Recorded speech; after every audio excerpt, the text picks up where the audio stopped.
bertakwalah kepada Allah semampu kalian, ya. Bertakwalah kepada Allah semampu kalian.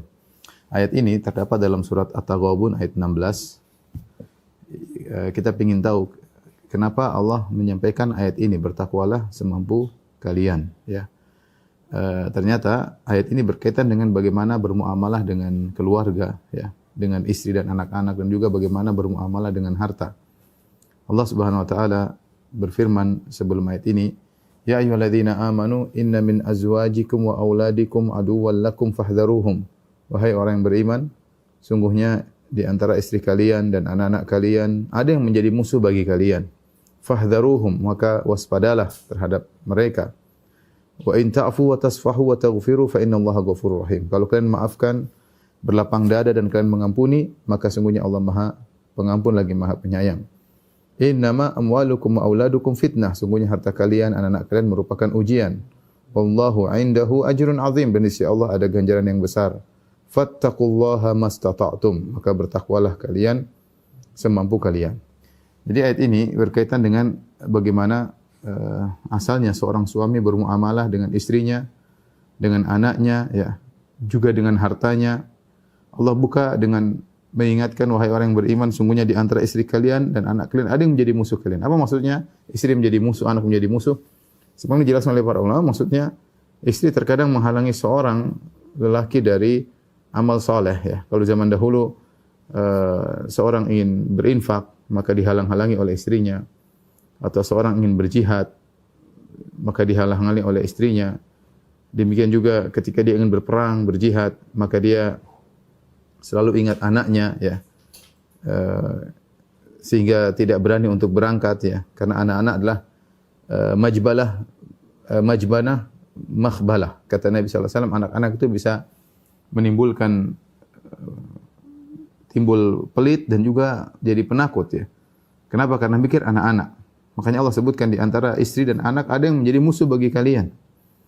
Fahdharuhum, maka waspada. Yang sampai kita tatkala mengurusi anak istri, kita juga semakin jauh dari Allah Subhanahu wa taala. Kita ingin mengurusi anak istri, semakin mendekatkan diri kita kepada Allah, bukan semakin jauh, tapi kadang mereka menjadi musuh bagi kita. Fahdharuhum, maka waspadalah.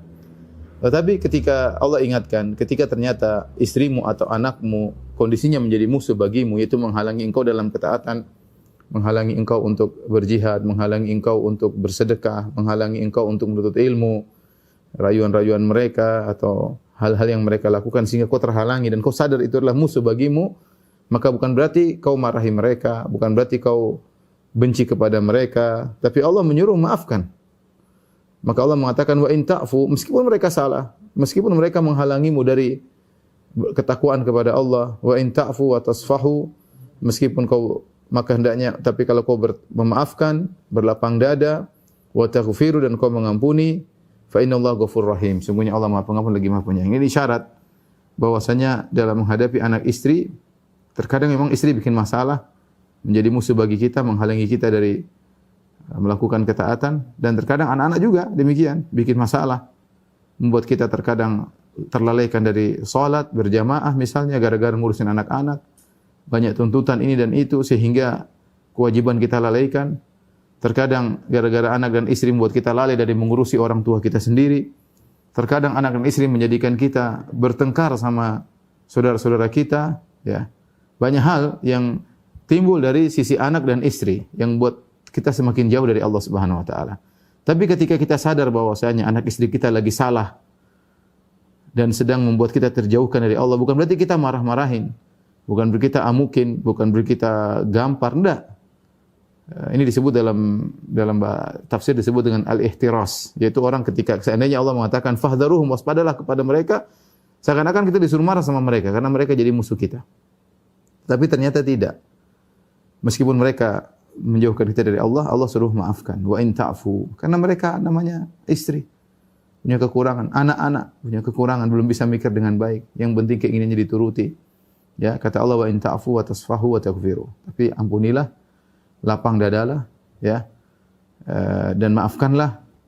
Fa innallaha ghafurur rahim, karena sungguhnya Allah Maha Pengampun lagi Maha Penyayang. Allah ingatkan lagi, innama amwalukum wa auladukum fitnah. Karena memang harta dan anak-anak adalah fitnah, ujian bagi kalian. Allah indahu ajrun azim. Kalau kalian bisa lulus dari ujian tersebut, di sisi Allah adalah ganjaran yang besar. Ya, jangan sampai anak istrimu menghalangimu dari berinfak di jalan Allah Subhanahu wa taala. Setelah itu Allah berfirman, "Fattaqullaha masata'tum." Ini ayat yang inti. Bertakwalah kepada Allah semampunya. Artinya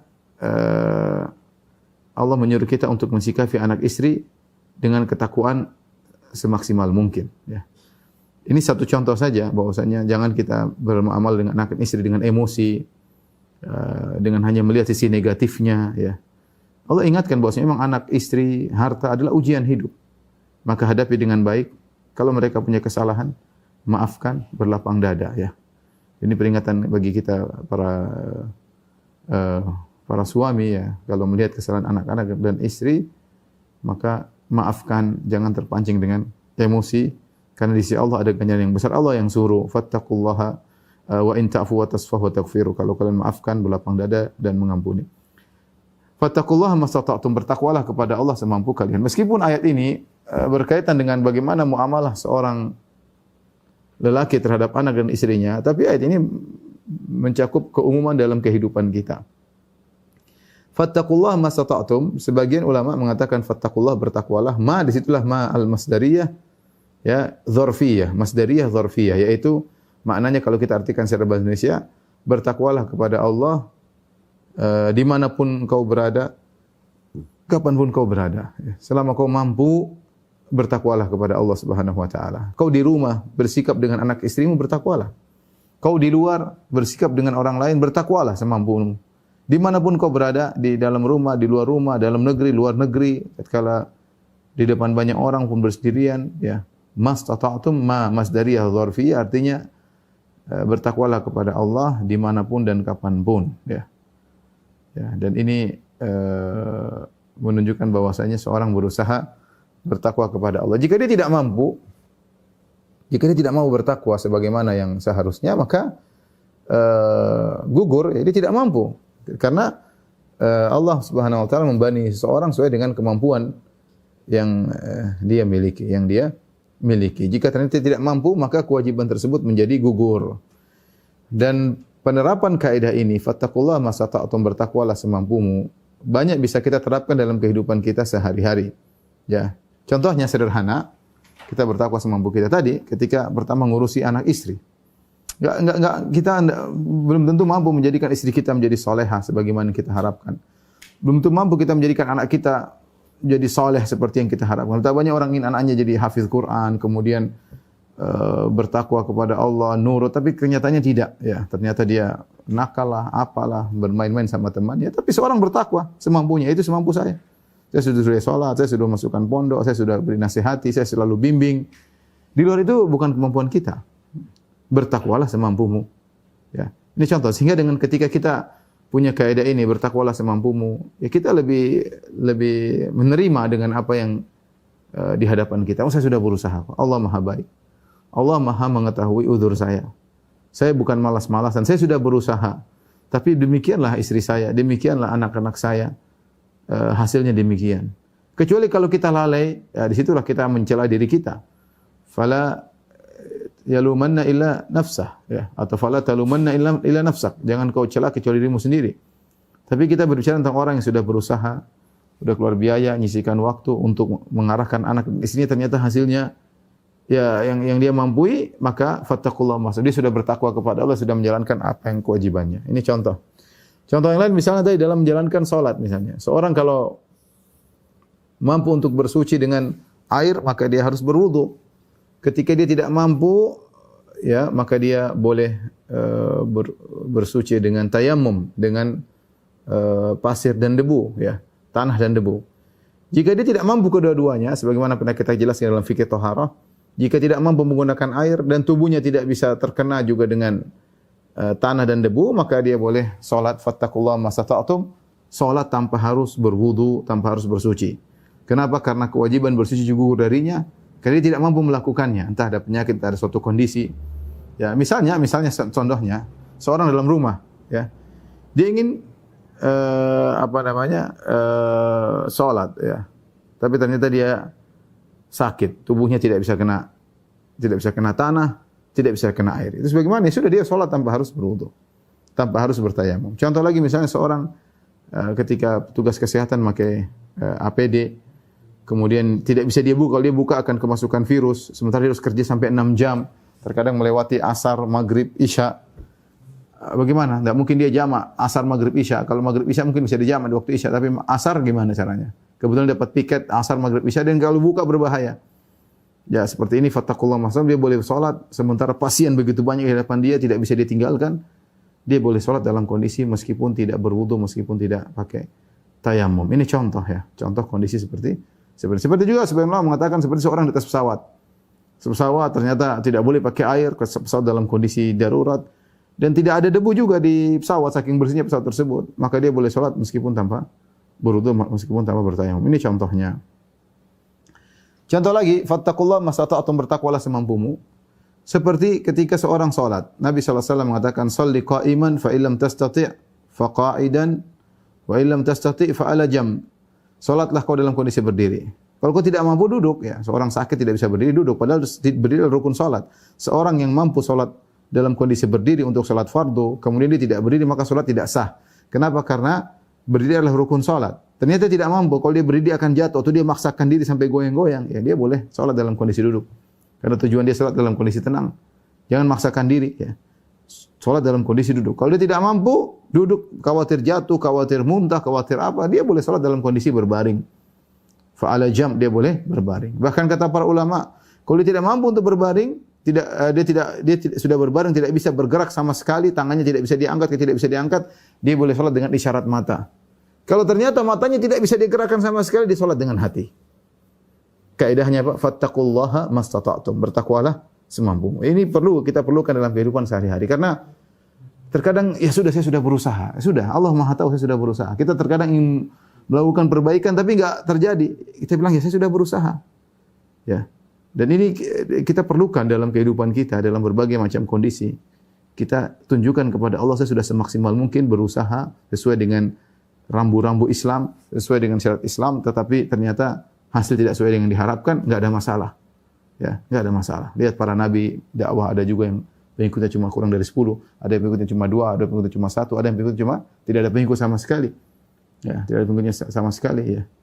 Lihatlah bagaimana Nabi Musa ketika berdakwah, dia tidak bisa merubah kota Mesir, tidak bisa merubah Fir'aun menguasai segala. Allah suruh dia kabur. Nabi Musa alaihissalam. Lihat Nabi Isa alaihissalam berdakwah di tengah-tengah Bani Israel di bawah kekuasaan Romawi, dia tidak bisa berbuat apa-apa, dia tidak bisa merubah negara menjadi negara Islam ketika itu. Nabi Isa alaihissalam tidak bisa apa-apa. Cuma dakwah tauhid semampu dia. Sampai akhirnya orang-orang Bani Israel Yahudi ingin menangkap dia, bekerja sama dengan Romawi ingin menangkap Nabi Isa. Akhirnya Allah walakin syubbiha wa ma qatalu musallahu walakin syubbiha lahum.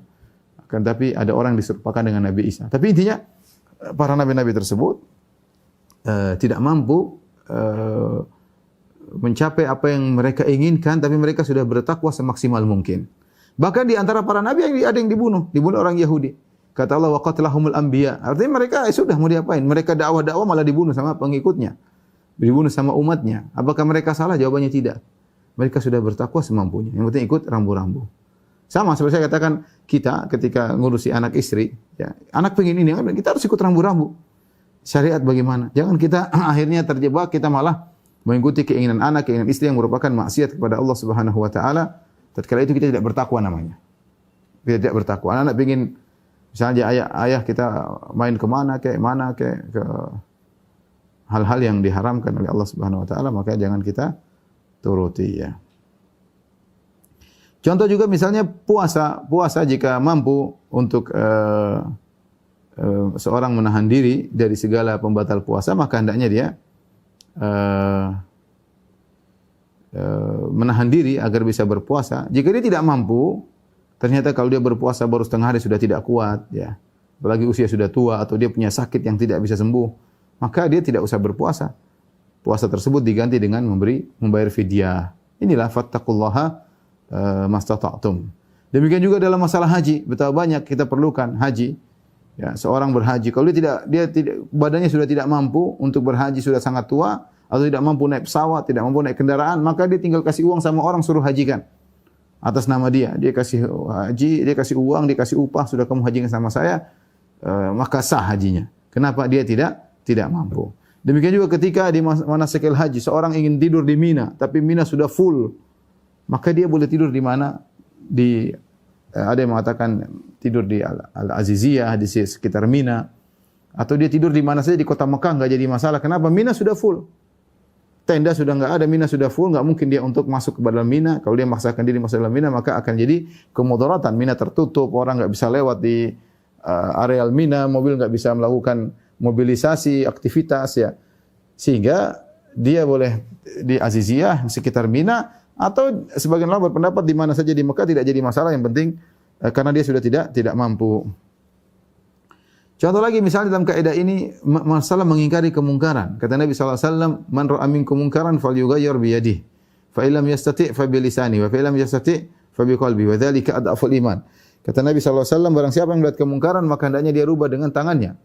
Jika dia tidak mampu maka dengan lisannya, jika tidak mampu maka dengan ingkari dengan hatinya. Ini lemah-lemah iman. Seorang tidak mampu semuanya mengingkari dengan tangannya, ya. Apalagi masalah pengingkaran dengan tangan secara umum adalah hak penguasa. Ya, kalau penguasa tidak melakukan, ya tugas kita lepas, bukan tugas kita. Kita main hakim sendiri, tidak. Ya, tapi kalau keluarga kita, istri kita, anak kita, bawahan kita, kita bisa aja mengingkari dengan tangan kita, dengan kekuasaan kita, karena mereka di bawah kekuasaan kita. Tapi kalau secara umum tidak, itu hak penguasa. Ustaz, penguasa tidak melakukan, sudah, itu bukan hakmu. Penguasa tidak melakukan, bebanmu lepas darimu. Ya. Jangan membebani sesuatu yang luar kemampuanmu. Ya. Ya. Kalau tidak mampu dengan tangan, dengan lisan, bisa enggak dengan lisan? Kalau tidak mampu, sudah ingkari dengan hati. Allah tidak membebani di luar kemampuan seseorang. Demikian juga misalnya dia punya nafkah yang wajib, dia punya tanggungan kepada orang tuanya, kepada anaknya, kepada istrinya, kepada kakaknya, kepada adiknya. Rupanya mereka dalam kondisi susah, dalam musim pandemi ini susah. Dia sudah bekerja semaksimal mungkin.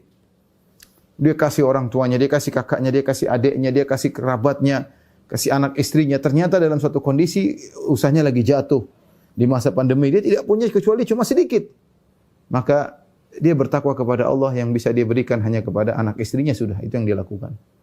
Di luar itu dia tidak mampu. Kecuali kalau dia tidak mampu, Allah tidak akan mencela dia. Karena dia sudah bertakwa kepada Allah dengan semampunya. Ternyata dia hanya bisa mengayomi anak istrinya, sudah. Itu yang bisa dia lakukan, ya. Itu yang bisa dia lakukan. Di antara juga seperti dalam kondisi sekarang para ulama menyebutkan misalnya kaidah irtikabu akhafidh dhararain, menempuh kemudaratan yang lebih ringan di antara dua kemudaratan. Misalnya dalam masalah pemilihan, kalau kita misalnya di RT RW ada 2 calon atau 3 calon, satu ada yang baik, semuanya tidak ada yang sempurna.